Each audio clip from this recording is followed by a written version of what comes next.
Ils étaient 483 athlètes qui ont pris finalement le départ de cette 28e édition de la course de l'espoir au stade Moliko de Buea. 208 messieurs et 45 dames chez les seniors, 134 athlètes juniors pour 108 garçons et 28 filles et 96 vétérans. Partis défier le char des dieux, les populations le long du parcours sont sorties pour encourager ces champions. Tandis qu'au Moliko Stadium, artistes et groupes de danse s'offraient un spectacle.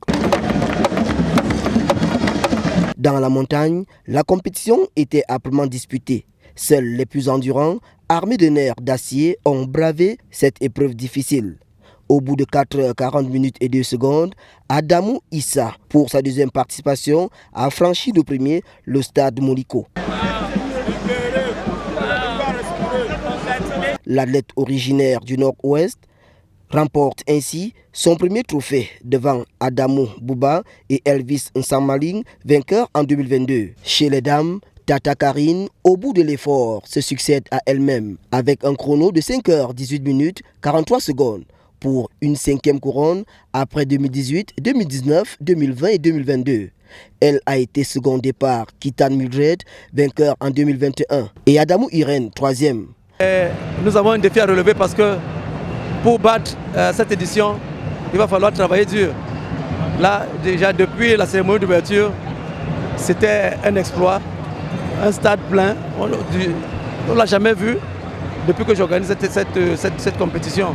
Dans la catégorie des juniors, l'on a noté la victoire de la Kenyane Hélène Chepkwin qui repart avec de nombreux lots et enveloppes. Les équipes de relais ont également été récompensées.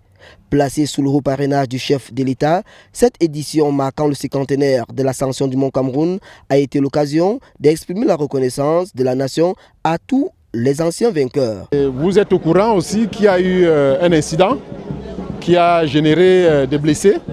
Les blessés ont été pris en charge à l'hôpital régional de Buea et nous sommes satisfaits, il n'y a aucun décès. Relevons qu'un incident est survenu ce matin à 1 km du Moliko Stadium, causant quelques blessés. L'on a ainsi enregistré 19 blessés, dont 3 graves qui ont reçu des soins en chirurgie, 2 athlètes légèrement blessés, un Camerounais et un Gabonais, et 3 enfants qui ont bien voulu participer à ce cinquantenaire de l'ascension du Mont Cameroun. Toutefois, tout a été maîtrisé par les forces de sécurité et de maintien de l'ordre qui ont assuré leur volet durant cet événement. Pour Vision 4 Télévision à Buea, Merli Ngoa, Francis Fongan, Claude Vilongo.